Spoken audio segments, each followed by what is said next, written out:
आज एक बार फिर best education of mathematics by SE sir के यूट्यूब चैनल प्लेटफॉर्म पे आपका हार्दिक स्वागत है। जैसा कि आप बोर्ड पे देख पा रहे हैं, हाई स्कूल एग्जाम 2024 के सेट 822 HV सेट 822 HV इनके सवालों को हम हल करते हुए पूरा समाधान करेंगे। और पिछली दो वीडियो में आप दो सेट को देख चुके हैं और आज हम तीसरे सेट के समाधान के लिए उपस्थित हैं। तो आइए बिना देरी किए हुए सवालों का सिलसिला हम शुरू करते हैं। पहला क्वेश्चन कुछ इस प्रकार से, एक त्रिघात बहुपद में अधिक से अधिक शून्यकों की संख्या क्या होगी?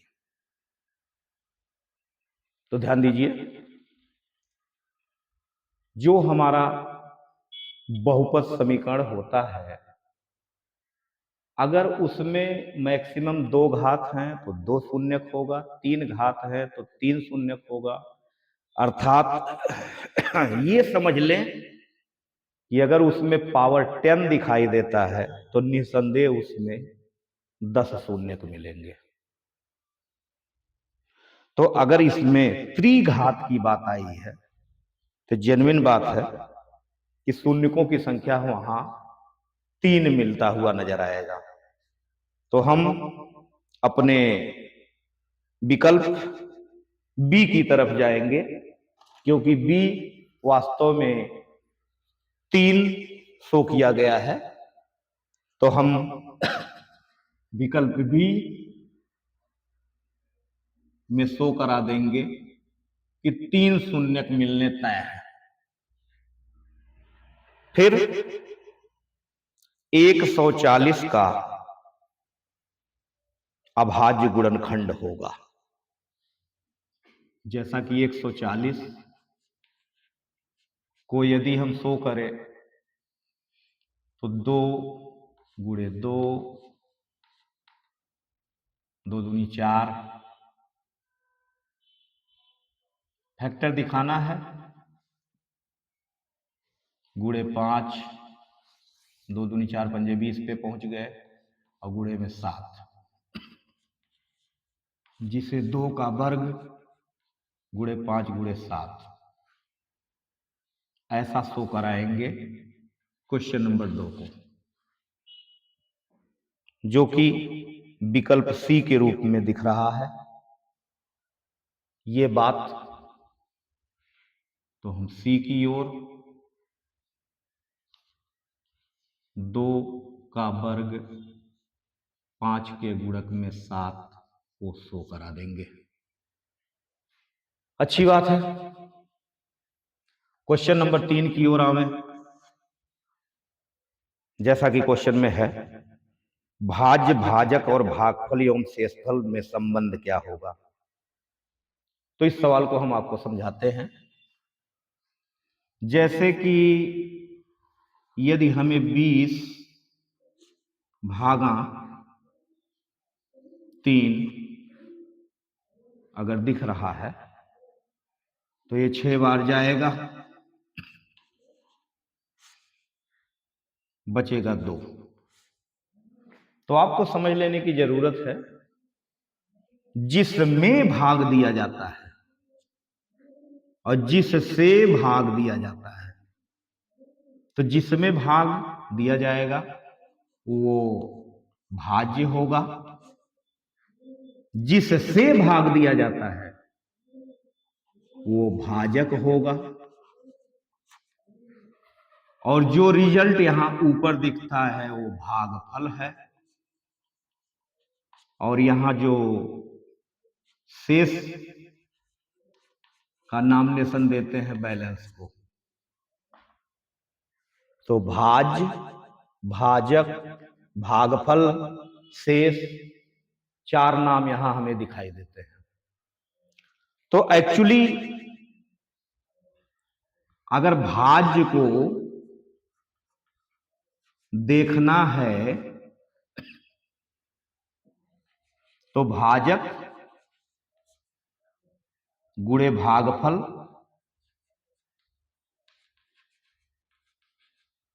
और प्लस शेष, अर्थात भाजक के रूप में 3 था, भागफल के रूप में 6 था, शेषफल के रूप में 2 था। तो हमें 18 प्लस 2 20 होता हुआ नजर आएगा, जिसे भाज्य कहा गया है।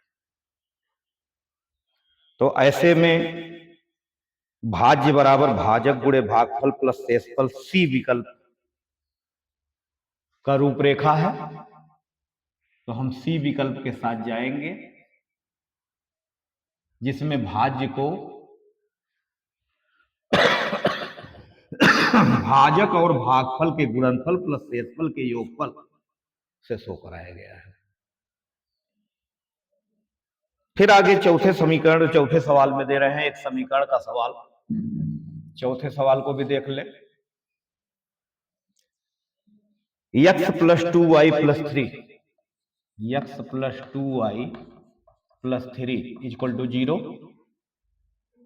माइनस में 3x माइनस में 6y प्लस में 1 इक्वल टू 0 के युग्म का हल क्या होगा। तो गौर करें, a1 बाई a2 में minus 1 by 3 is equal to 2 by 6 with negative, अर्थात वह माइनस में 1 बाई 3 ही होगा। तो हम यहां क्या देख रहे हैं, a1 by a2 is equal to b1 by b2। ऐसा शर्त कभी भी यदि दिख जाए तो अक्षर से उसमें हम कहेंगे कि इसमें कोई हल नहीं प्राप्त होगा। अर्थात ना तो हम x की वैल्यू निकाल पाएंगे और ना ही y की वैल्यू निकाल पाएंगे। अर्थात हम अपने विकल्प डी की ओर जाएंगे। डी विकल्प सही होगा।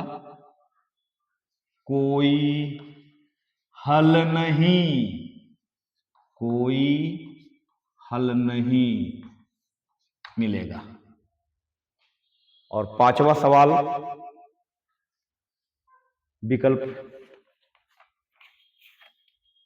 समांतर श्रेणी -5 -1 3 7 -5 -1 3 7 में सार्वांतर क्या होगा। बहुत इजी सवाल है, सार्वांतर पूछा गया है। तो सार्वांतर के लिए हमें T2 माइनस T1 करा लेने की आवश्यकता होती है। तो माइनस में 1 and minus advance 5 and result is 4। हम यहां विकल्प नंबर डी के साथ जाएंगे, क्योंकि डी में 4 दिया हुआ है। विकल्प डी जो 4 मिलता हुआ नजर आ रहा है। यह हमारा पांचवा क्वेश्चन का समाधान रहा। द्विघात समीकरण ax² plus bx plus c बराबर 0 में विविधकर क्या होगा। जैसा कि द्विघात समीकरण में पढ़ाया जाता है, बताया जाता है, समझाया जाता है कि विविधकर b² माइनस 4ac को कहते हैं। तो एक्चुअली वैसे ही छांट सकते हैं। b² माइनस 4ac जो है वो सी विकल्प के साथ जा रहे हैं। सी वाला विकल्प b² माइनस 4ac ही कथन दे रहा है। तो छठे सवाल का जवाब हम b² माइनस 4ac देकर निकल लेंगे। सातवें सवाल में दो बिंदुओं के बीच की दूरी क्या होगी। जैसा कि पीछे के वीडियो में हमने आपको अवगत कराया है कि दो बिंदुओं के बीच की दूरी जो बनती है वो formula D is equal to under root में x1 माइनस x2 का होल वर्ग और प्लस y1 माइनस y2 का होल वर्ग के ही सहायता से हम दो बिंदुओं के बीच की दूरी को निकालते हैं। तो बिंदु वास्तव में क्वेश्चन में दिया हुआ है 2,3 and 4,1 a lot of x1 y1 and x2 y2 and d is equal to under root x1 minus x2 2 minus 4 in whole square and 3 minus 1 in whole square. Actually 2 minus 4 is minus 2 in whole square positive 4 and again 2 in whole square positive 4 and calculate on 8 and 2 root 2. 2 root 2 final answer 2 root 2 units. तो हम अपने विकल्प B की तरफ जाएंगे क्योंकि B में हमें 2 रूट 2 लिखा हुआ प्रदर्शित हो रहा है। 8वें क्वेश्चन की ओर बढ़ेंगे। ये मेरा क्वेश्चन नंबर 7 था। 8वें क्वेश्चन की ओर बढ़ेंगे। 8वें क्वेश्चन में बताया गया द्विघात समीकरण 3x square minus 12x 3x square minus 12x plus m equal to 0 plus m equal to 0 में यदि मूल बराबर है, ध्यान दें, अगर मूल बराबर कह दिया जाता है तो वहां विविधकर का मान 0 होता है। अर्थात मूल बराबर पर मूल बराबर स्थिति बनती नजर आवे कभी भी किसी तथ्य पे तो वहां d का मान 0 लेते हैं। इसलिए मुझे b स्क्वायर माइनस 4ac को 0 कहना पड़ेगा, जबकि a का मान मुझे 3 दिख रहा है, b का मान माइनस में 12 दिख रहा है और c का मान m दिख रहा है। तो b स्क्वायर का तात्पर्य होगा माइनस में 12 का स्क्वायर और माइनस में 4a वैल्यू में 3 आएगा और c वैल्यू में m आएगा जो 0 होगा। 12 के बाराही में 144 मिल जाएगा और ट्रांसफर होकर के ये 12m कहाएगा। m का मान निश्चित रूप से हमें 12 मिलने वाला है, यानी m इक्वल टू 12 होगा अगर इनके मूल बराबर पाए जाते हैं तो वास्तव में हम विकल्प डी में 12 अंकित है, तो विकल्प डी के साथ 12 का रिजल्ट मिलने वाला है एंड डिनोटेड। 9वें क्वेश्चन पर बताते हैं कि एक समबाहु त्रिभुज, 9वां क्वेश्चन बताया गया है कि एक समबाहु त्रिभुज, समबाहु जिनकी तीनों भुजाएं बराबर हों,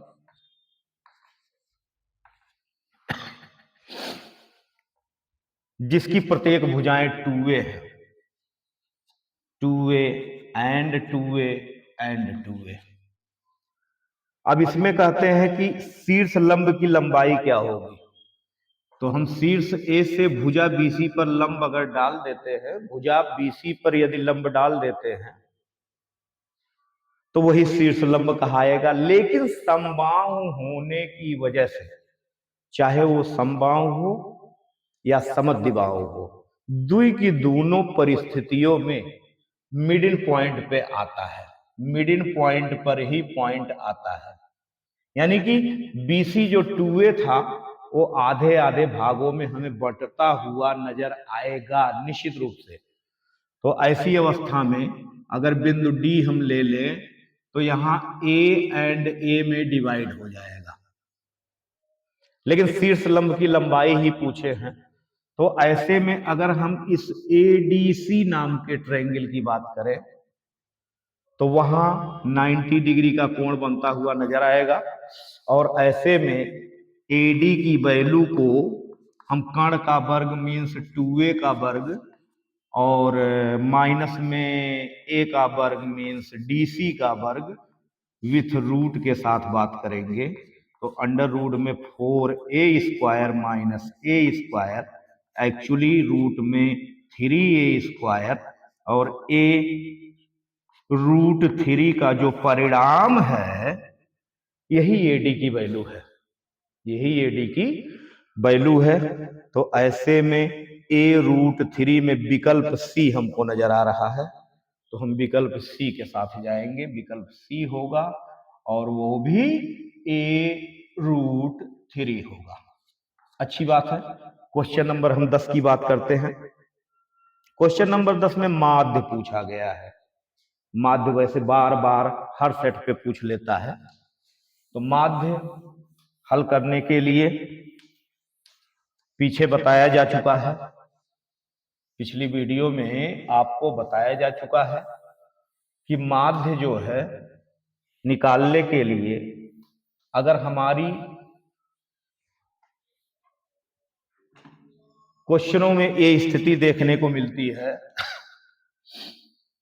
कि वर्ग अंतराल दिया है, तो हम 4 टेबल में 4 कॉलम में बांटते हैं और वो 4 कॉलम क्या होता है, बड़ी सरलता से आप अवगत भी हैं कि पहला वर्ग बन जाता है वर्ग अंतराल, दूसरा मध्यमान XI, तीसरा फ्रीक्वेंसी FI और FI XI को मैं मल्टीप्लाई करा देता हूं। तो क्वेश्चन में 1 से 3, फिर वही 3 से 5 है, 5 से 7 है और 7 से 9 है और लास्ट में 9 से 11 बताया गया है।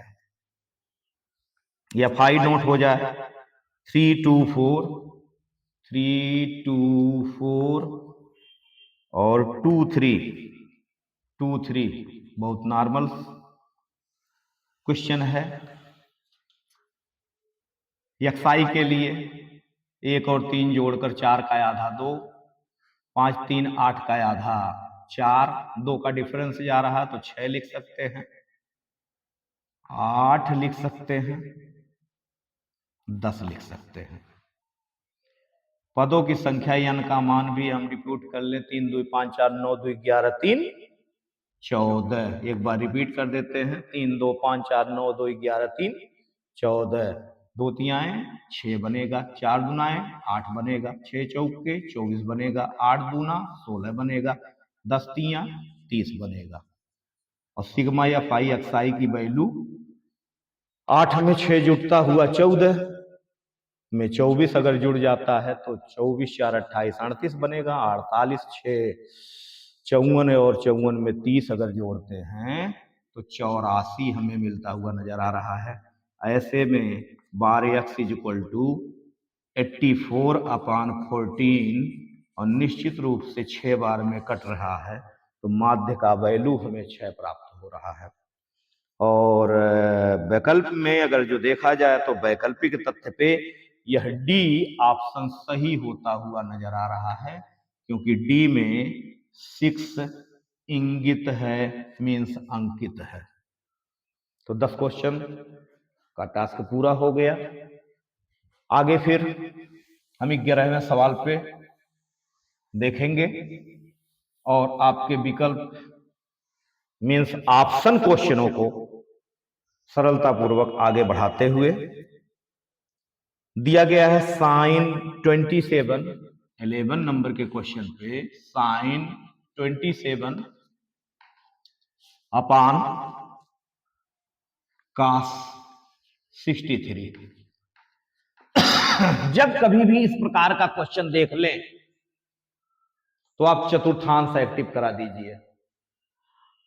अगर अंश में कराते हैं तो हर में मत कराइए, और अगर हर का चतुर्थांश एक्टिव करते हैं तो अंश का न करावें। अगर गुडविल में इतनी जानकारी है तो फिर इस सवाल का समाधान करने में कोई आपत्ति नहीं है। तो आइए चलिए हम अंश का ही कर देते हैं। तो साइन 90 माइनस कितना की 27, एक्चुअली 63 ही पाएंगे निश्चित रूप से। और नीचे cos 63। मतलब हमने बताया कि अगर अंश में चतुर्थांश एक्टिव होगा तो हर में नहीं करेंगे, और अगर हर में चतुर्थांश एक्टिव करते हैं तो अंश में नहीं करेंगे। यही योजना मैंने इस सवाल के लिए बताया।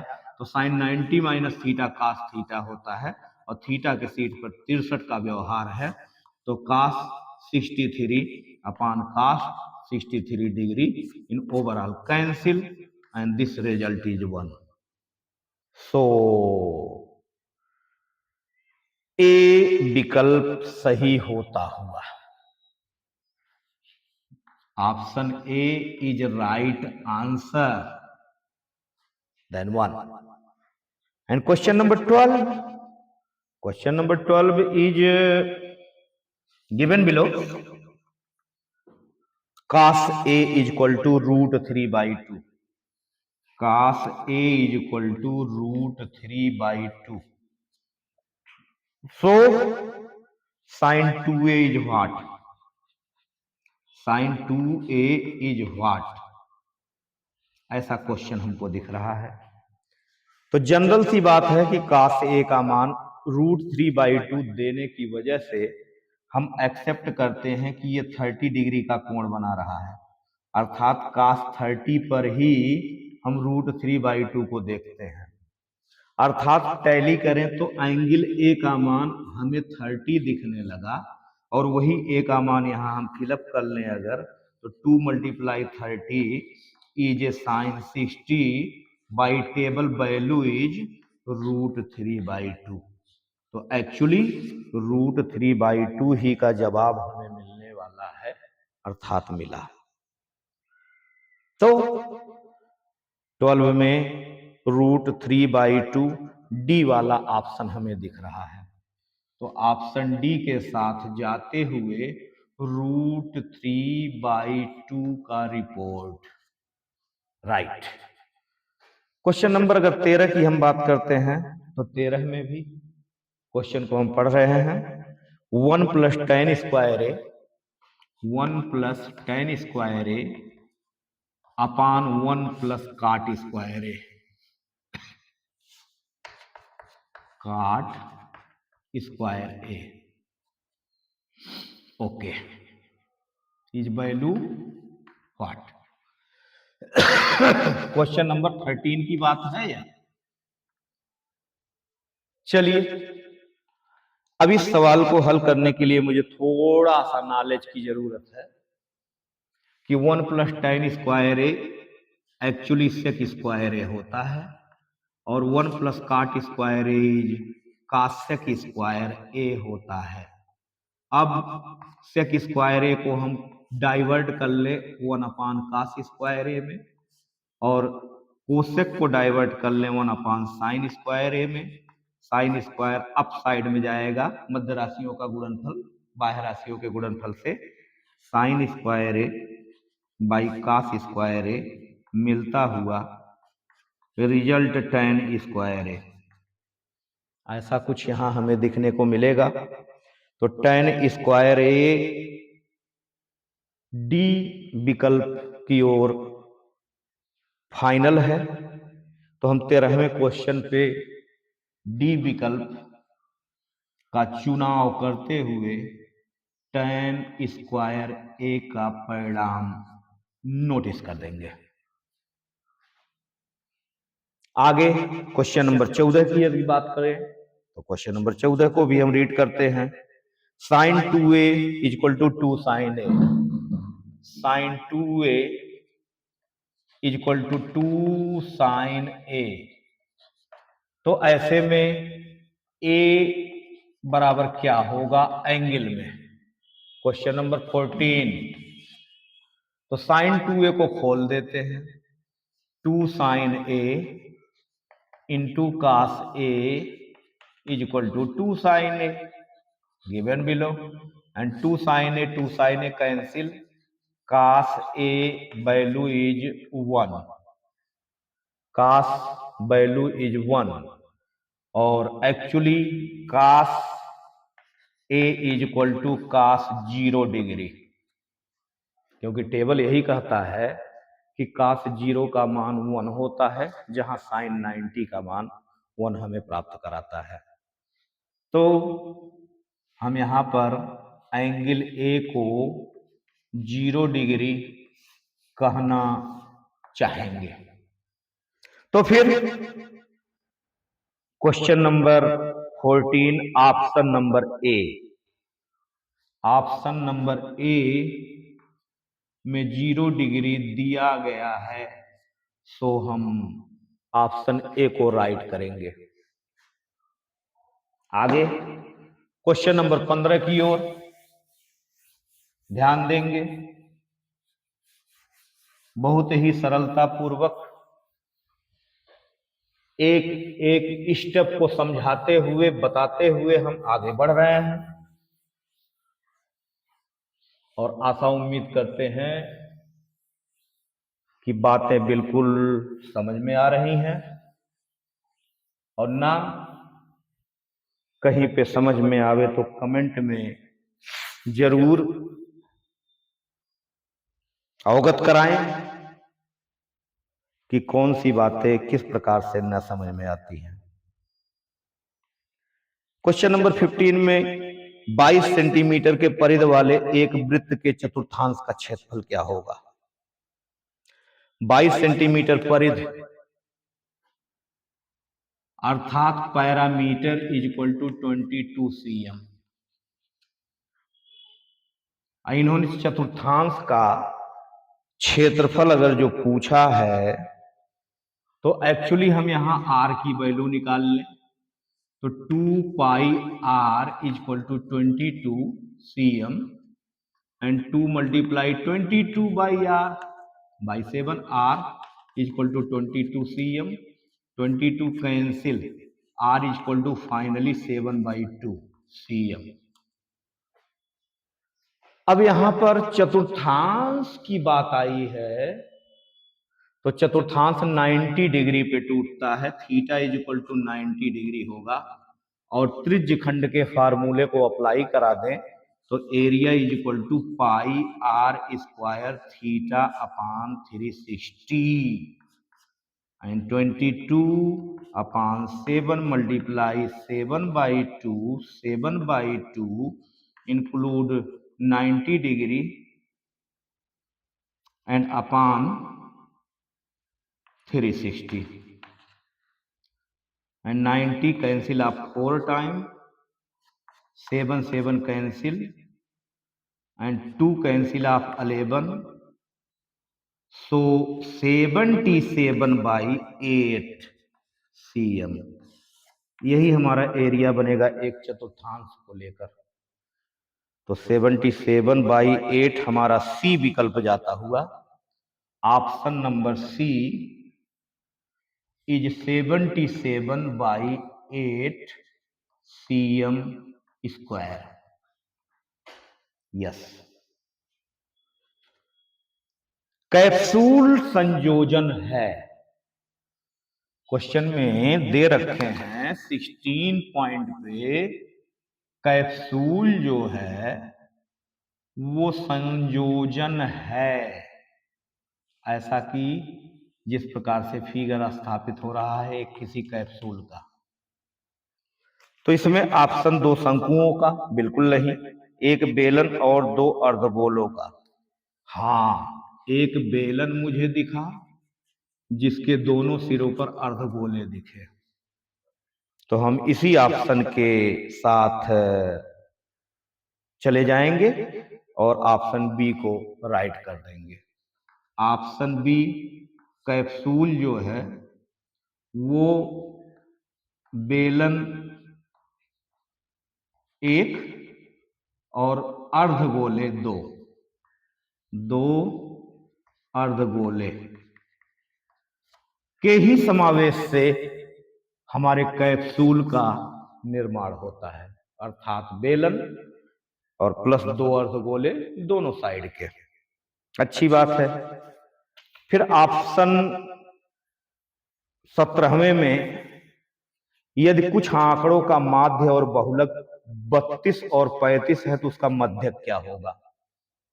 यानी इन्होंने अवगत करा दिया है कि माध्य जो है वो 32 है, वहीं बहुलक जो है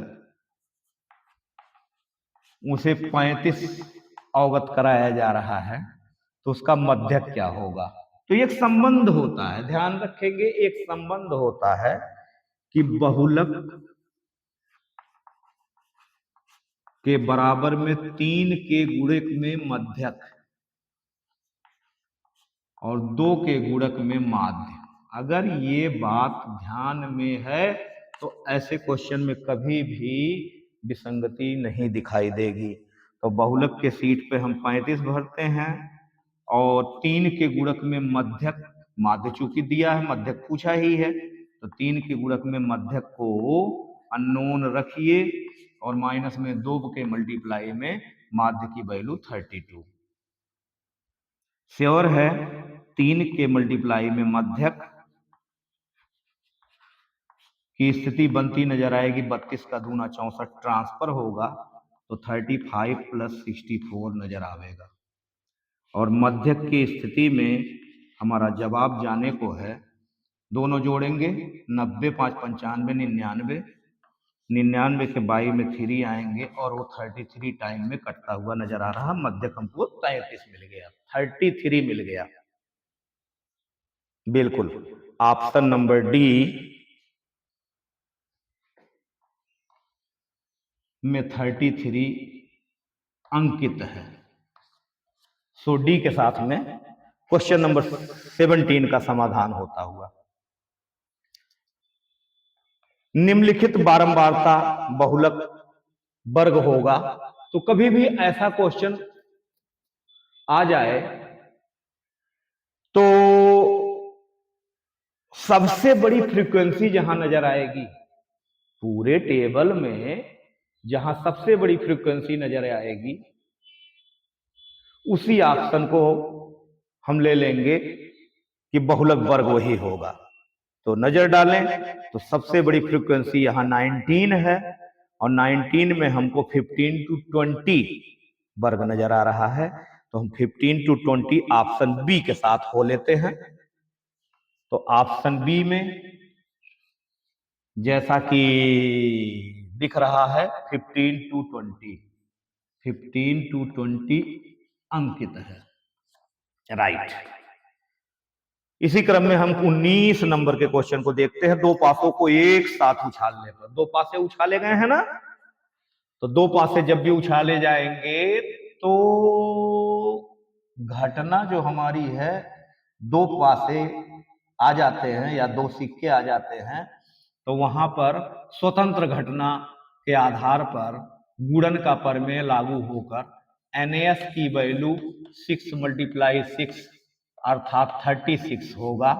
और जबकि अंकों का योग 10 आने के लिए हम क्या करेंगे, 10 आने के लिए हमारे पास ऑप्शन बनता है कि 6 4 या 4 6 या 5 5, ऐसे ऑप्शन हमको दिखाई देते हैं कि 6 4 10 हो सकता है, 4 6 10 हो सकता है, 5 5 10 हो सकता है। यानी 10 आने के लिए 3 ऑप्शन हमको दिखाई दे रहे हैं। तो यही 3 ऑप्शन हमारा NE बन जाएगा जो कि 3 है। और हम PE की बात करें तो NE के अपान में NAS अप्लाई करेंगे तो हमें 3 के बटे में 36 अर्थात 1/12 प्राप्त होता हुआ है। ओके, तो 1/12 ऑप्शन नंबर ए में छपा हुआ है। तो ऑप्शन ए में 1/12 की बात करेंगे और इस सवाल का समाधान होता हुआ। ऑप्शन क्वेश्चनों में अब हमारे साथ केवल एक क्वेश्चन जो व्यवहार कर रहा है उसे हम पढ़ते हुए उसका समाधान करते हुए आगे हम बढ़ने जा रहे हैं। तो बहुत ही सरलता से हम अपने सवालों का समाधान करते हुए क्वेश्चन नंबर 20 पे पहुंचे। और 20 क्या है एक पासे को फिर पासे की बात आ गई है। एक बार फेंकने पर सम संख्या प्राप्त होने की प्रोबेबिलिटी क्या बनेगी? संयोग है कि दो क्वेश्चन दिया हुआ है और वो भी प्रोबेबिलिटी को लेकर। तो एक पासा जब फेंका जाएगा तो एक पासे की स्थिति बनेगी 6, जैसा कि दो में अभी हमने 36 देखा था। और सम की बात जब आएगी तो सम हमारे पास यहाँ 2 है, 4 है, 6 है, अर्थात 3 अंक हमारे सम होते हैं। तो प्रोबेबिलिटी यहाँ की बनने वाली है NE/NS 3/6 रिजल्ट इज 1/2 के साथ जाएंगे। और 1/2 एक्चुअली ऑप्शन सी है। Option C is 1/2। यस। तो इस प्रकार से सारे के सारे विकल्प जो इस सेट में दिया हुआ था उनका निराकरण हो चुका। अब हम अपने लघुत्तरी और दीर्घोत्तरी क्वेश्चनों की ओर आएंगे।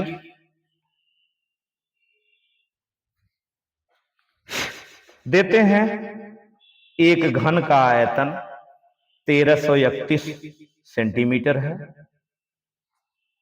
तो घन की भुजा क्या होगी? तो जैसा कि हम जानते हैं घन का आयतन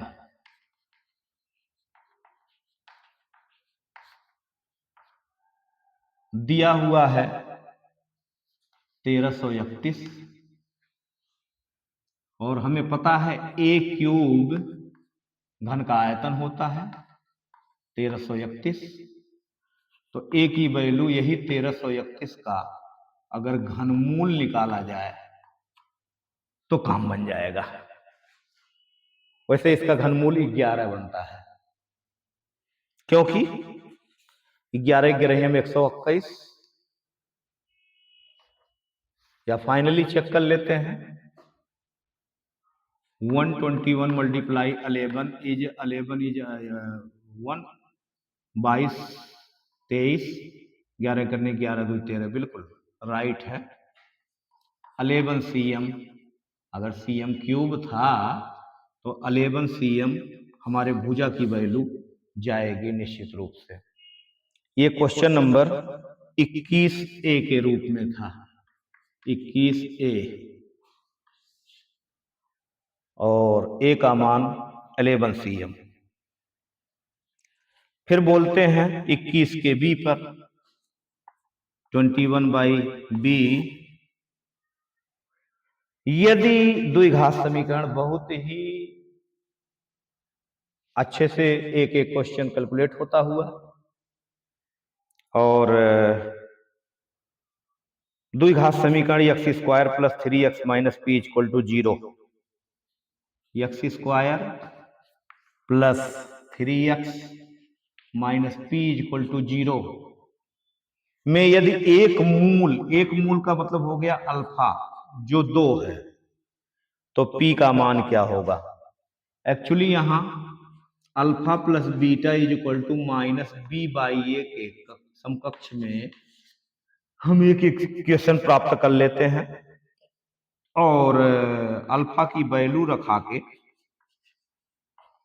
हम बीटा की वैल्यू प्राप्त कर लें तो बीटा हमको -5 मिलने वाला है। निश्चित रूप से 2 ट्रांसफर होगा तो -5 होगा और अल्फा इंटू बीटा c/a होता है तो p/1 हो जाएगा। और अल्फा की वैल्यू 2 थी, बीटा की वैल्यू हमने -5 रिसीव किया जो निगेटिव p के बराबर है। -10 ही निगेटिव p बन रहा है तो कैंसिल होकर p का मान हमें 10 रिसीव होता हुआ, तो आंसर हमारा 10 हो जाएगा इस सवाल के लिए। जबकि वहीं 21 की c की स्थिति क्या बनती है? 21/c में cos theta is equal to 15/17, तो साइन थीटा की वैल्यू क्या होगी? तो आधार में 15, कर्ण में 17, तो लंब का मान 8 होना वाजिब है। तो हम 8/17 यदि बोलते हैं तो अच्छी बात है, और यही हमारा परिणाम होगा। 8/17 साइन थीटा की वैल्यू होगी। 2 नंबर के क्वेश्चनों में से चल रहे हैं। फिर बारंबारता सारणी में माध्य ज्ञात कीजिए। माध्य अभी अभी मैंने आपको जानकारी दिया कि माध्य जब भी वर्गांतराल के रूप में होता है तो 4 टेबल बनता है, और पीछे के सवालों की तरह इस सवाल का भी समाधान हो जाएगा। दिए हैं वर्गांतराल में मध्यमान, फ्रीक्वेंसी, वर्ग में दिए हैं 0 से 2, वहीं 2 से 4, फिर बात करते हैं 4 से 6, फिर बात करते हैं 6 से 8, बात करते हैं 8 से 10,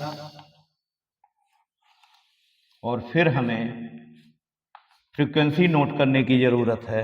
1 2 6 8, 1 2 6 8 और लास्ट का 3। मिडिल निकालें, 2 का आधा 1 होगा, 4 2 6 का आधा 3 होगा, तो 5 होगा। 2 का डिफरेंस जा रहा है, 7 होगा, 9 होगा। फाइनली 1 का 1 में गुणा, ये X I F I into X I, जैसा कि कराते हैं 1 1 करने 1, 3 दूना 6, 6 पंजे 30, 8 7 56 और 9 त्रिक 27। सिग्मा एफ आई एक्स आई की वैल्यू में जोड़ के देख लें। 30 6 36 1 37, 37 37 37 37 6 43, 43 43 में 93 हो गया, 93 7 100 हो गया, और 20 लेकर के 120 खड़ा होगा। वहीं n की वैल्यू को गौर करें तो 2 1 3, 3 में 6 9, 9 9 9 12 8 20 निकल रहा है। अब माड x की value sigma F I x I upon n बनना ही है, तो 6 माड x की वैल्यू हमें 6 प्राप्त होता हुआ। सिंपल, बस केवल कैलकुलेशन छोटा सा था, जहां माध्य का सवाल संपन्न हुआ। तो फिर हम अपने क्वेश्चन को आगे बढ़ाते हुए देख रहे हैं कि 21 का ई ऑप्शन क्या कह रहा है। तो 21 बाई ई के क्वेश्चन में बिंदुओं -3, 10, माइनस में 3, 10 व 5, 4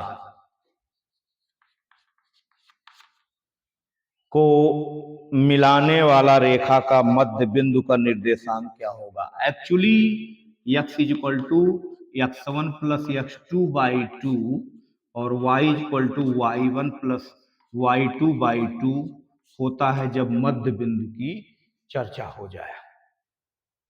तो मध्य बिंदु की चर्चा होने पर यही फार्मूला अप्लाई होता है। तो ऐसे में -5, -3 + 5 के बाई 2 और यहाँ 10 + 4 के बाई 2, तो 5 में से 3 निकल करके 2/2 अर्थात 1 हो जाएगा, और 10 4 14 में आधा बनता हुआ 7 हो जाएगा। ऐसे में हम 1,7 अपना जवाब दे सकते हैं कायदे से। 21 का ई भी समाधान होता हुआ 21 का एफ क्या कहता है। यदि पॉइंट 21 के बटे में एफ की हम बात करते हैं तो point -1, -3 and x, 9 in between distance is 13 unit, so x is what? Okay, here are applied d is equal to under root x1 minus x2 in whole square plus y1 minus y2 in whole square. Distance formula. So 13 is equal to under root minus 1 minus x and plus minus 3 minus 9 whole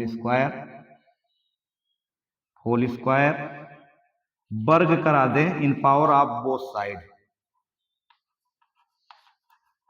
निश्चित रूप से 163 is equal to under root 1 plus X square plus 2x because negative to positive and plus 144.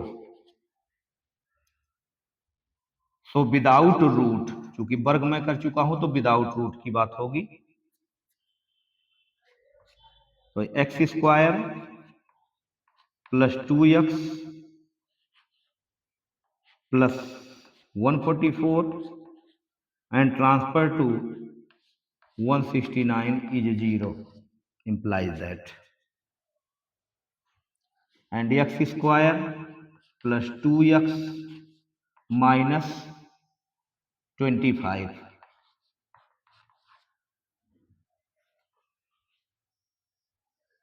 Okay.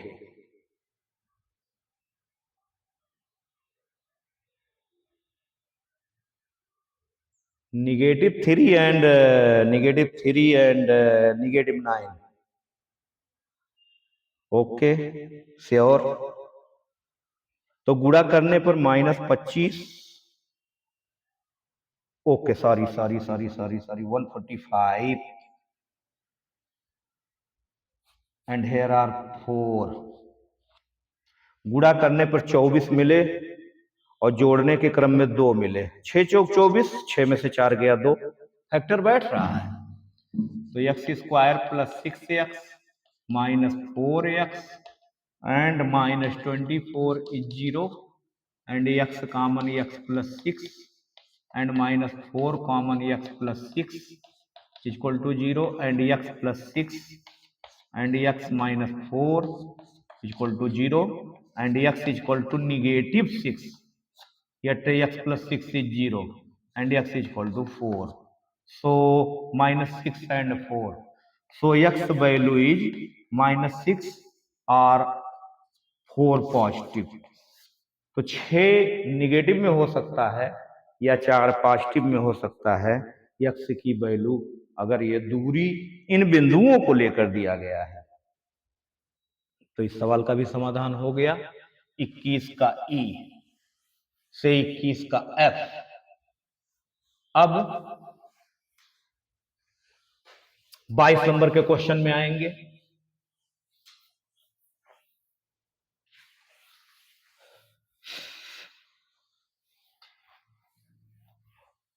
Question number 22.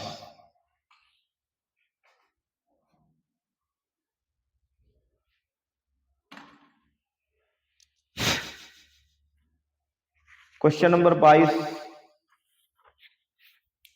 का ए में बताया गया है कि 2 क्रमागत विषम धन पूर्णांक ज्ञात कीजिए. तो जब भी 2 धन क्रमागत विषम की बातें आ जाएं तो गौर करिए x 2x plus 1 and 2x plus 3 को एक्सेप्ट किया जाता है. अब कहते हैं कि इनके वर्गों का योगफल 290 है. यानी 22 condition 2x plus 1 in whole square and 2x plus 3 in whole square given below 290. Actually बस इसी को सॉल्व कर दिया जाए तो हमारी वो संख्याएं प्राप्त हो जाएंगी. सो 4x square plus 1 and 4x and 4x square plus 9 and 2ab के नाम पर 12x. माइनस में 290 करा दें चलेगा. तो 8x square and 16x sure और 9 और 1 10, पॉजिटिव से लेफ्ट हो जाएगा 280 इक्वल टू 0।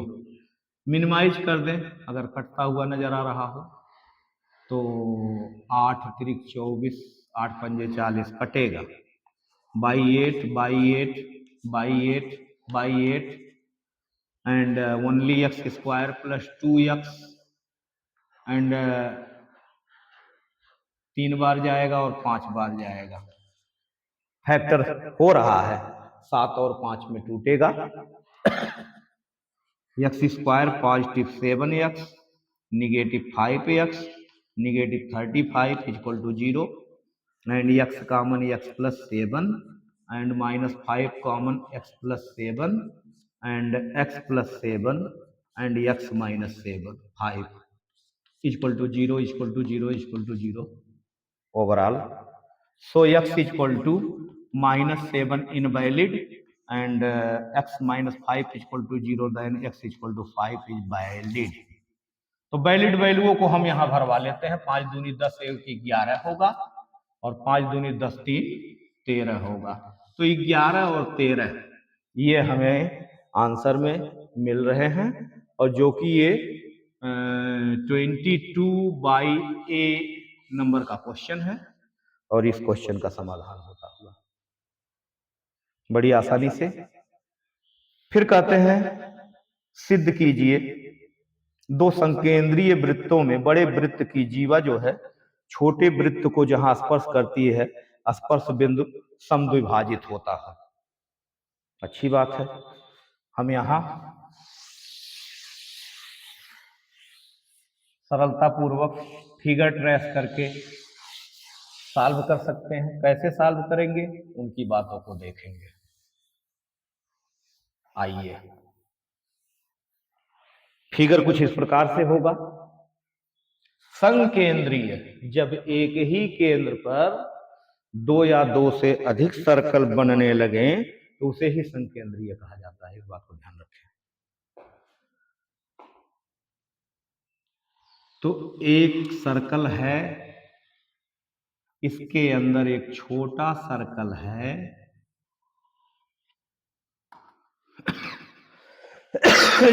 जिनमें दोनों का सेंटर एक ही है और बड़े सर्कल में एक कोई जीवा है जो छोटे सर्कल को छू रहा है।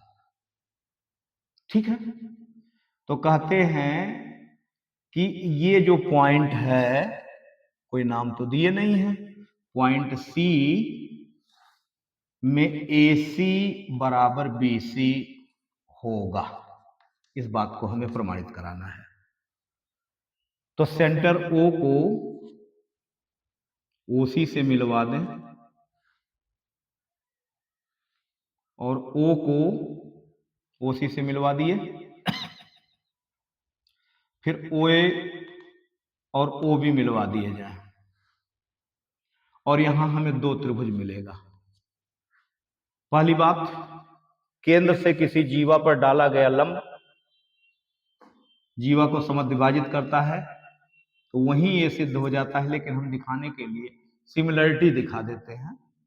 तो सिमिलरिटी में हम ACO व BCO में हम बात करें, निश्चित रूप से OA equal to OB, equation first में कह देंगे ये त्रिज्या है कमेंट में, और OCB OCA equal to 90 degree, क्योंकि केंद्र से किसी स्पर्श रेखा पर मिलाया गया पॉइंट है, और OC इक्वल टू OC। इन तीनों समीकरणों को देखा जाए तो साइड एंगल साइड के परिपाटी से निश्चित रूप से सर्वांग सम हो रहे हैं। सर्वांग सम हो रहे हैं। तो यहां पर हम OA बराबर OB देखें, दोनों बराबर हैं। OC दोनों में उभयनिष्ठ है, तो बचा हुआ भुजा जो है AC एक्चुअली वो BC के बराबर होगा। बस हमें इतनी सी बात दिखा देने की जरूरत है इस सवाल पे। आगे फिर क्वेश्चन 22 का C क्या है? C में बताते हैं कि कुछ इस प्रकार से एक रेखाखंड है जो AC के नाम पर है, और यहां इस प्रकार की रेखाखंड को खींचकर ऐसा शो कराया गया है, और जिनमें नॉमिनेशन B एंड D में पॉइंट L को लेकर N दिया गया है, M दिया गया है। तो सिद्ध करना है AM upon BM is equal to AN upon DN। तो इसमें थेल्स का थ्योरम अप्लाई करें, क्योंकि क्वेश्चन में पहले ही बता दिया गया है LM CB के समानांतर है और LN CD के समानांतर है। ये दोनों बातें हमें अवगत कराई गई हैं, नोटिस कर देते हैं। LM समानांतर BC या CB व LN समानांतर CD के, कुछ इस प्रकार से है। तो हम थेल्स के थ्योरम से क्या देखते हैं कि अगर ये समानांतर है तो इनकी संगत भुजाओं के जो स्थिति है वो समानुपातिक होने लगती है। यानी कि हम AM के अपान में MB या BM बराबर AL के अपान में LC ले सकते हैं, इक्वेशन नंबर फर्स्ट।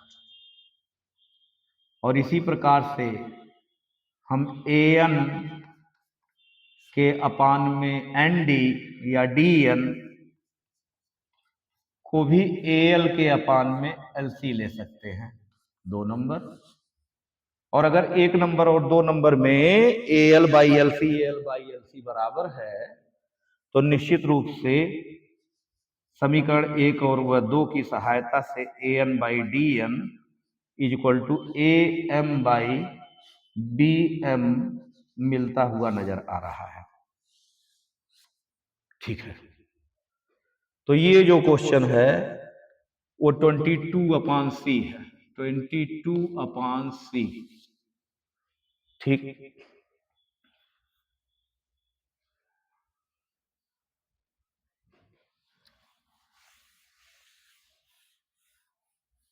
बिल्कुल इस सवाल का समाधान होता हुआ आगे।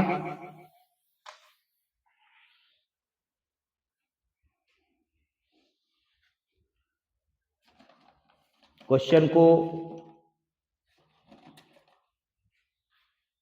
आगे बढ़ाते हुए द्विघात बहुपद x² प्लस 7x प्लस 10, ये क्वेश्चन नंबर 22/D के रूप में दिख रहा है,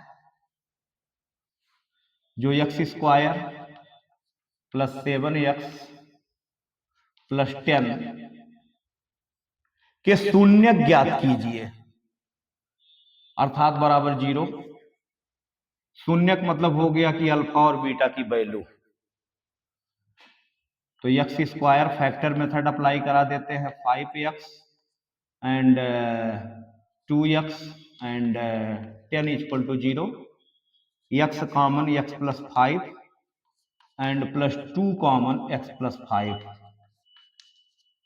x plus 5 and x plus 2 equal to 0 and x plus 5 is 0, then x is minus 5 and x plus 2 is 0, then x is equal to -2। यही alpha व beta हमारे शून्य कहलाते हैं। और फिर इन्होंने कहा कि संबंध जो है गुणांकों का उससे सत्यता की जांच कीजिए। तो यहां इस संबंध में देखें तो alpha plus beta is equal to minus B by A, अर्थात 7 मिलने वाला है। अल्फा प्लस बीटा की value -7 and alpha into beta C by A के अकॉर्डिंग 10। और जांच में देख सकते हैं कि -5 एंड -2 मिलके -7 होंगे, और अल्फा इंटू बीटा में -5 मल्टीप्लाई -2 +10 होगा। तो सत्यता का परीक्षण बड़ी आसानी से हो गया। आगे क्वेश्चन का क्रम आगे बढ़ता हुआ, क्वेश्चन नंबर E22 का E,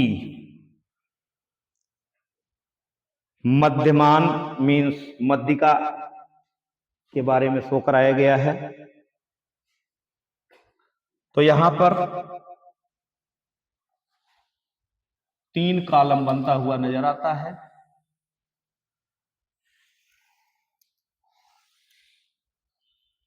तीन कॉलम कौन कौन सा? एक वर्ग अंतराल हो जाएगा जो वर्ग दिया हुआ है, वर्ग। मध्यमान की आवश्यकता यहां नहीं होती है, ध्यान रखिए, मध्यमान की आवश्यकता यहां नहीं होती है। तो ऐसे में फ्रीक्वेंसी नोट कर लें और CF नोट कर लें। तो वर्ग अंतराल में 0 से 10, वहीं 10 से 20, 20 से 30, 30 से 40 और लास्ट में 40 से 50 का जिक्र कराया गया है। और फ्रीक्वेंसी को देखा जाए 2 4 7, 2 4 7 और 3 2। तो फ्रीक्वेंसी में यहां हम योग अगर लगाए n का तो 4 2 6, 7 6 13, 3 16, 2 18 बन रहा है। 3 2 5, 7 5 12 4 16, 2 18 बन रहा है।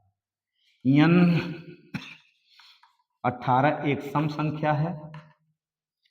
CF ले ले तिरछा जोड़ते हुए, 2 में 4 आया, 6 13 16 और 18। 18 एक सम है, तो उसके लिए n/2वां पद का मान प्लस n/2 प्लस 1वां पद का मान k/2। तो ऐसे परिस्थिति में 9वां 6 के नजदीक जाएगा और 10वां भी 6 के नजदीक जाएगा। तो CF को अलॉट कर सकते हैं 6 से, उसके नीचे स्मॉल f और ये L1 L2।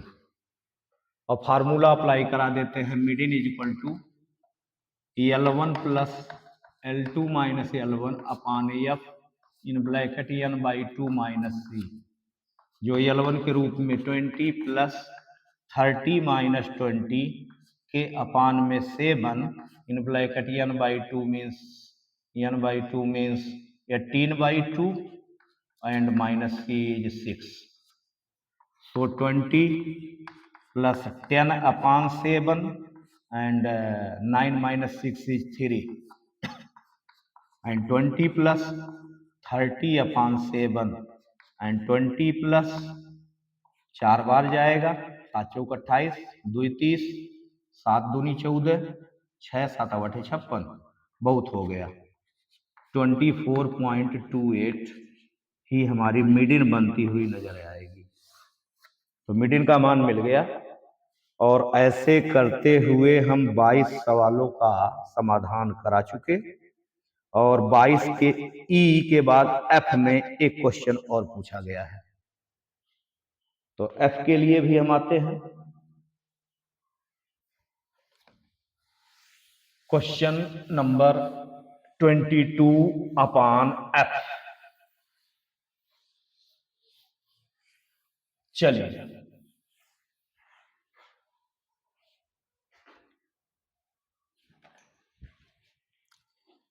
एक थैले में 5 लाल और कुछ नीली गेंदें हैं।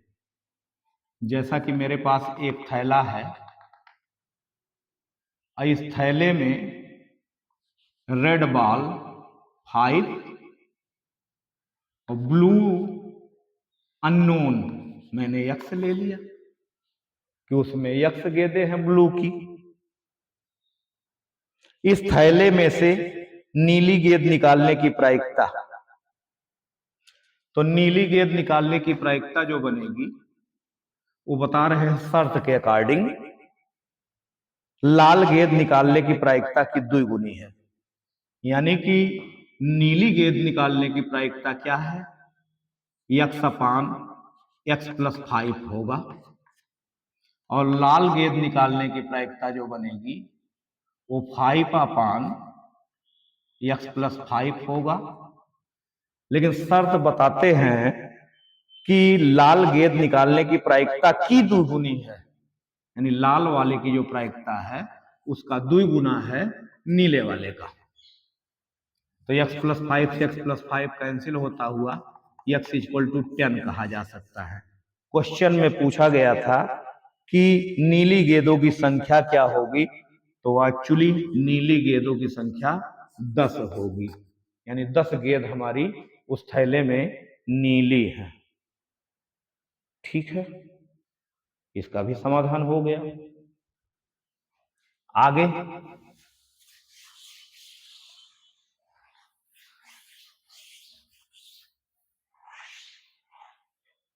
आगे क्वेश्चन देते हैं 23 नंबर में। दो वर्गों के क्षेत्रफल का योग 157 है, इनके परिमापों का योगफल 68 है, तो दोनों वर्गों की भुजाएं क्या होंगी।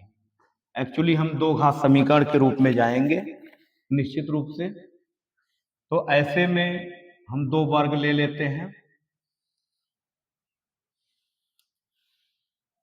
और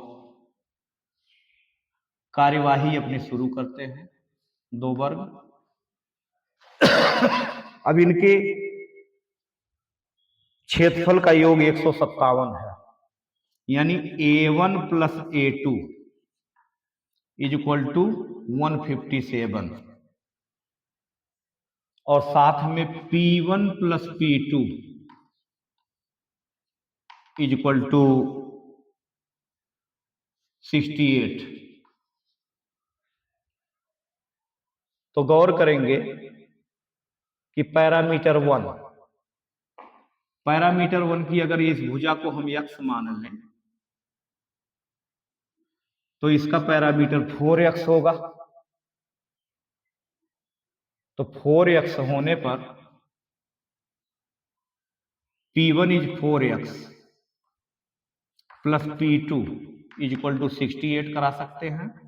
तो P2 की वैल्यू हमको 68 माइनस 4x नजर आएगा, और जबकि P2 में इसकी भुजा अननोन है, तो इसकी भुजा अगर अननोन है तो यह भी 4 के मल्टीप्लाई में अननोन, 4 के मल्टीप्लाई में अननोन, यानी कि इसके भुजा को हम y कह लेते हैं।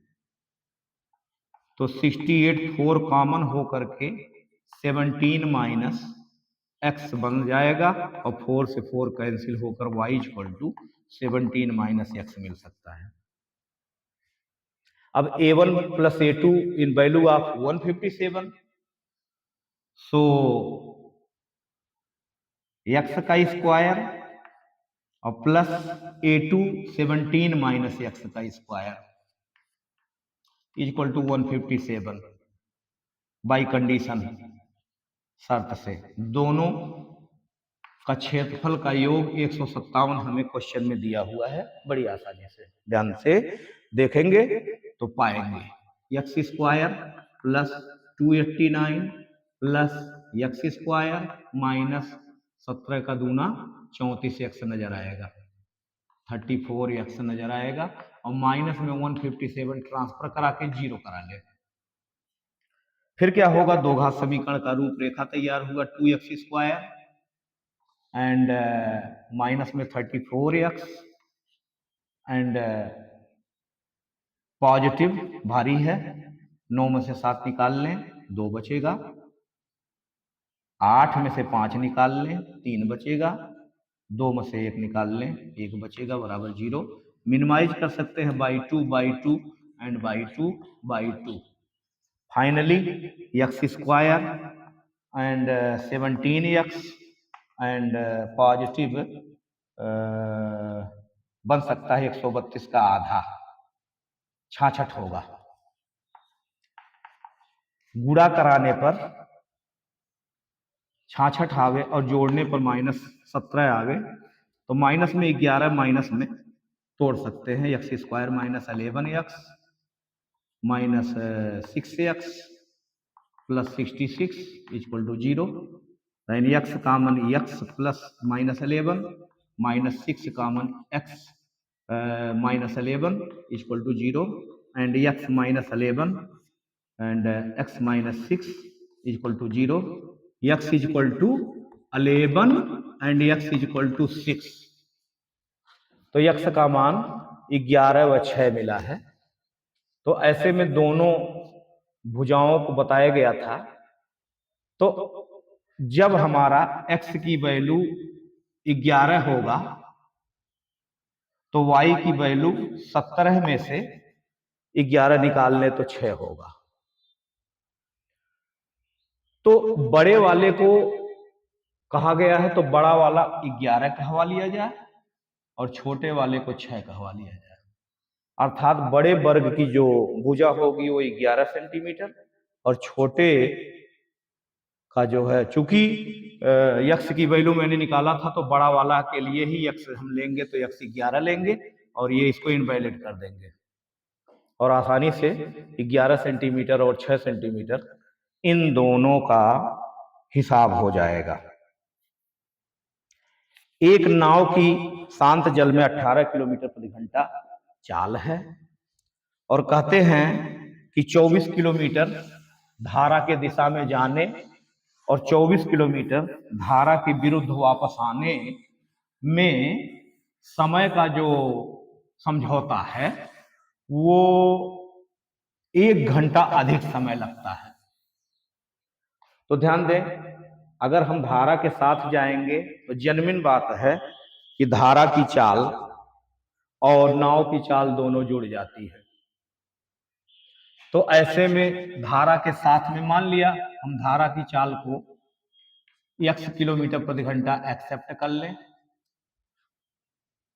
तो धारा के दिशा में लगा हुआ समय t1 धारा के दिशा में डिस्टेंस अपान वेलोसिटी से 24 किलोमीटर के बटे में वेलोसिटी हमारी, चूंकि नाव की चाल 18 km/h दिया हुआ है सो 18 प्लस x हो जाएगा और धारा की दिशा में जाएगा तो 1 घंटा बनेगा।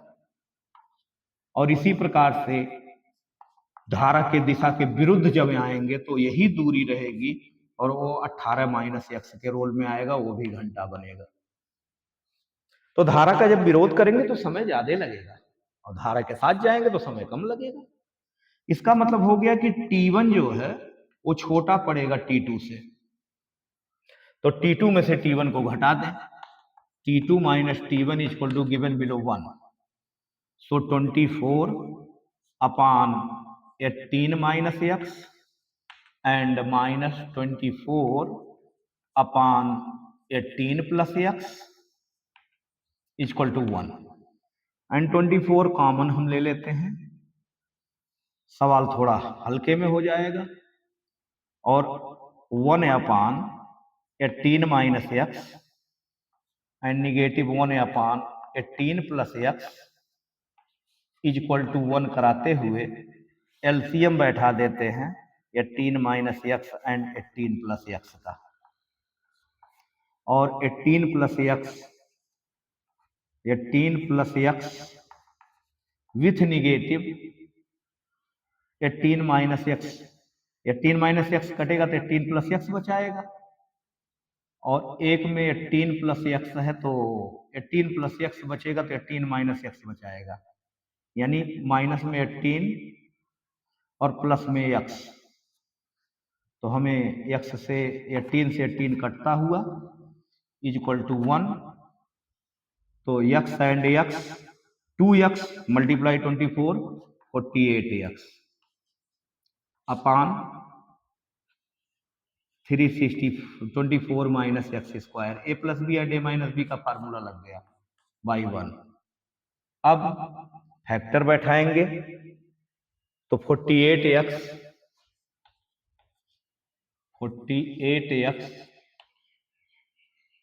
Is equal to 324 minus x square and total transfer x square plus 48x minus 324 equal to 0। गुणा करने पर और जोड़ने पर 324 की स्थिति बनानी है। तो पॉजिटिव में 54 लेकर, पॉजिटिव में 54 और निगेटिव में 6, 6 चौक 24, 6 पंजे 30, 2 32 फैक्टर बैठ रहा है। तो एक्स स्क्वायर प्लस 48x में 54x and minus 6x minus 324 equal to 0 and x common, x plus 54 and minus x common, x plus 54 equal to 0 and x plus 54 and x minus 6 confirmly equal to 0। x equal to minus में 54 is invalid and x equal to 6 km per hour, 6 km per hour. तो हमारे धारा की चाल जो है वो 6 kilometre प्रति घंटा है। इसी प्रकार हाइट एंड डिस्टेंस से दिया गया है क्वेश्चन, उस सवाल का भी हम समाधान कर लेते हैं कुछ पलों में।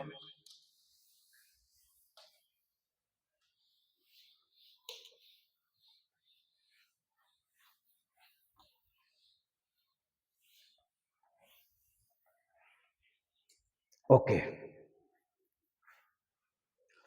सवाल देते हैं एक पेडस्टल के शिखर पर 1.6 मीटर की मूर्ति लगी है। पेडस्टल है यह, इस पर एक मूर्ति लगी है, वो भी 1.6 मीटर का, और भूमि से एक बिंदु के मूर्ति के शिखर का उन्नयन कोण 60 अंश है।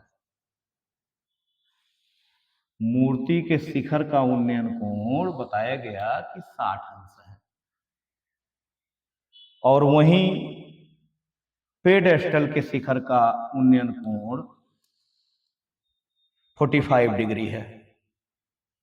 तो पेडस्टल की ऊंचाई क्या होगी? चलिए इसको हम h में ले लेते हैं,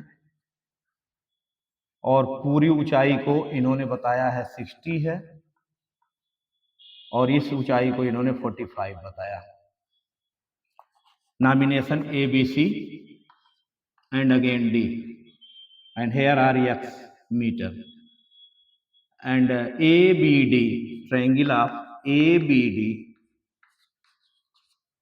tan 45 degree is equal to h by x, then 1 is equal to h by x, so that x is equal to h. Equation first allot.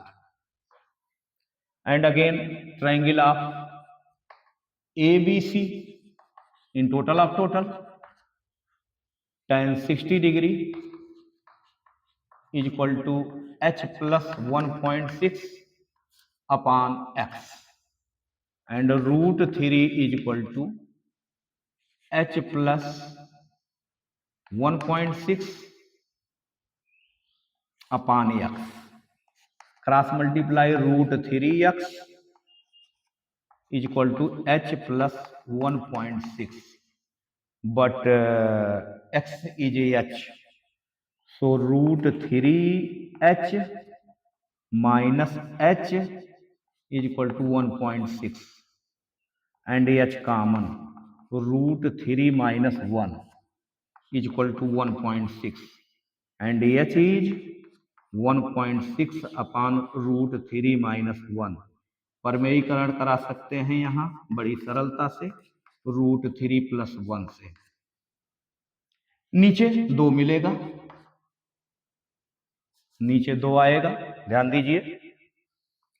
तो h is equal to 0.2 1.6 multiply √3 + 1 and अपान में a² - b² apply होकर के 2 cancel होगा 0.8, यानी h is equal to 0.8 in bracket √3 1.732 रख सकते हैं अगर कोई इशारा हो तो।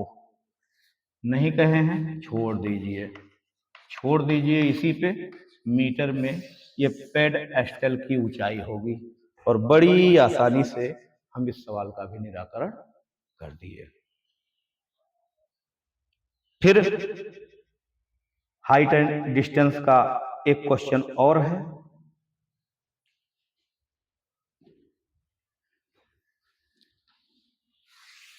उसको भी देख लीजिए।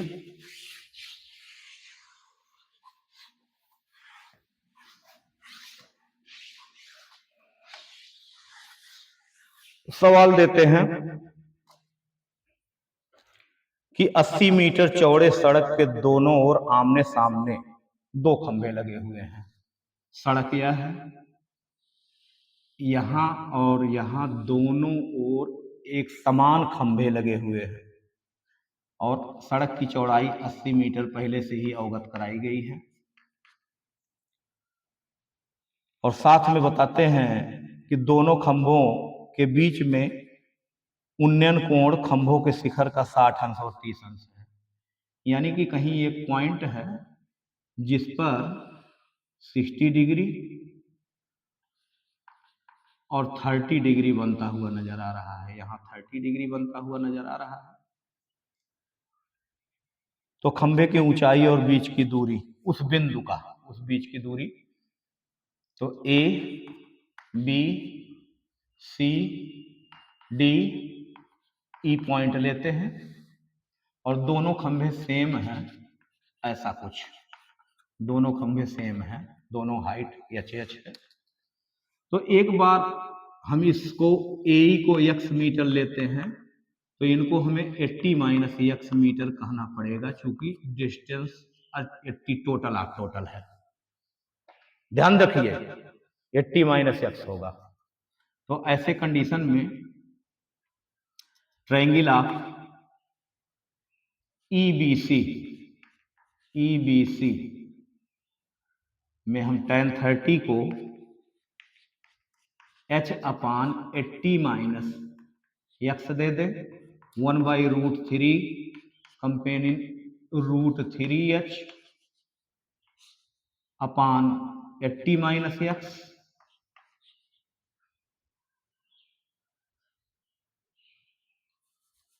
ओके। क्रॉस मल्टीप्लाई करेंगे तो √3h is equal to 80 - x and triangle of AED में tan 60 degree is equal to h/x, √3 is equal to h/x and x is equal to h upon √3। यही रिलेशन हम यहां फिलअप करा दें तो √3h is equal to 80 - h/√3 और √3 का हम गुणा करा दें इसमें तो हमको 3h माइनस में 80, √3 का गुणा हो रहा है, √3 और माइनस में only on h, so transfer to 2h is equal to 80 √3 and h is equal to 40 √3। Yes, 40 √3 इस खंभे की ऊंचाई है जो दोनों समान है। और अगर जो हम इसे फिलअप करा देते हैं समीकरण नंबर 1 में तो x is equal to 40 √3 upon √3 cancel off x is equal to 40।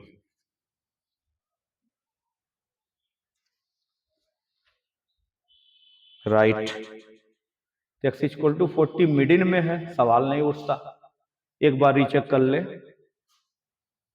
60 degree and 80 minus h upon x, then tan 60 root 3 is equal to h upon x is equal to h by root 3, sure. And 30 degree h upon 80 minus x, 1 by root 3 h upon 80 minus x, and cross multiply root 3h is equal to 80 minus x, and root 3h is equal to 80 minus x. X is h upon root 3. Okay, and 3h 80 root 3, sorry, transfer to then 4h, and 20 root 3, and apply 20 root 3, 20 metre, अर्थात यह E वाला point एक side से 20 metre की दूरी पर है, तो दूसरी साइड से वो 60 मीटर की दूरी पर होगा। इस सवाल का सटीक जवाब है, सवाल का सटीक जवाब यही होगा। ओके, तो कुछ इस प्रकार से इन सवालों में दिखाई दिया, और एक क्वेश्चन मेंसुरेशन से संबंधित है। इस सेट में बचा हुआ, जिसका जिक्र एक फिगर बना के दिया हुआ है, किसी को एक लट्टू के आकार का कोई खिलौना गिफ्ट मिला, लट्टू के आकार की जिक्र हो गई कुछ इस प्रकार का, और पूरी हाइट का वैल्यू 5 cm बताया गया, और वहीं डायामीटर का जिक्र जो है पूरा 3.5 से कराया गया, कुछ इस प्रकार का। तो कहते हैं अगर इस पे कोई कलर करना हो तो फिर उसका क्षेत्रफल क्या होगा, यानी कि यह स्पष्ट जान लें कि इसका पृष्ठ पूछने के लिए बात हो रही है। तो इसका रेडियस, डायामीटर को हम 7/2 cm कहें तो रेडियस 7/4 cm होगा, और ये 7/4 cm 5 में से लेस होगा, तब हमें कहीं इसकी ऊंचाई हमें प्राप्त होगी, जो शंक्वाकार भाग है। तो पूरी ऊंचाई में से हम h इक्वल टू के लिए 5 - 7/4, जो कि वो 4 पंजे 20 में से 7 निकल करके 13/4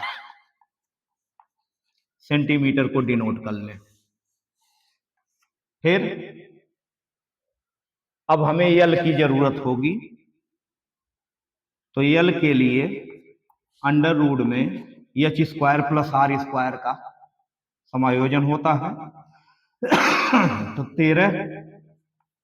13/4 में होल स्क्वायर और 7/4 में होल स्क्वायर।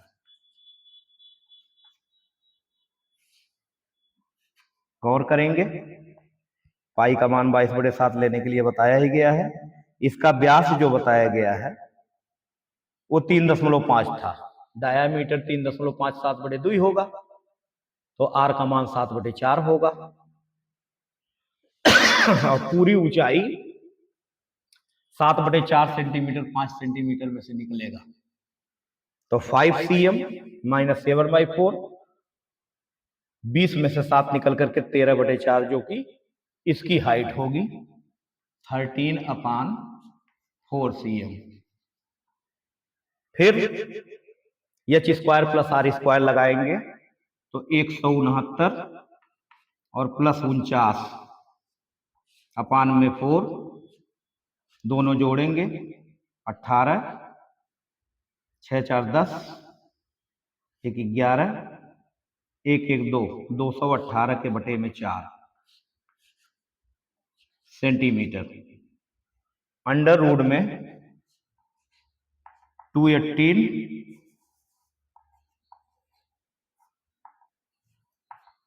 के बाई में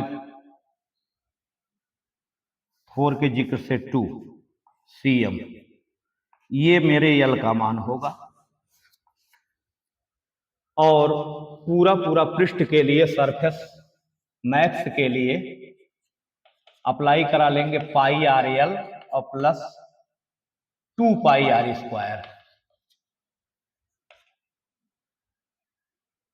पाई कॉमन ले लें, आर कॉमन ले लें, अंदर यल प्लस 2r का जिक्र होगा और 22/7 के गुणक में 7/4 और यल की वैल्यू हम लोग लाए हैं अंडर रूट में 218 के बटे में 2 और प्लस 2r का जहाँ जिक्र होगा 2 × 7/4 वो कैंसिल होगा 2 बार में और यहाँ 7 से 7 कट करके 2 दूनाए 4, 2 11 22, 11 के गुणक में अंडर रूट में 218 और प्लस में 7 के बटे में 2 यहाँ से गुणनफल हो जाएगा 4 और इसी में 218 की वैल्यू निकाल करके इसके हम आंसर को ज्ञात कर सकते हैं। तो इस प्रकार से आपने देखा कि कंप्लीट सेट का समाधान हुआ और गुडविल में आपकी तैयारी में यदि हमारा शिक्षा आपके सहयोग में है तो वीडियो को लाइक करें, सब्सक्राइब करें, शेयर करना न भूलें, क्योंकि आपके शेयर करने से बहुत से स्टूडेंट अपनी तैयारी कर सकेंगे और अच्छे मार्क ला करके अपनी प्रतिभा को जागृत कर सकते हैं। तो गुड लक, धन्यवाद।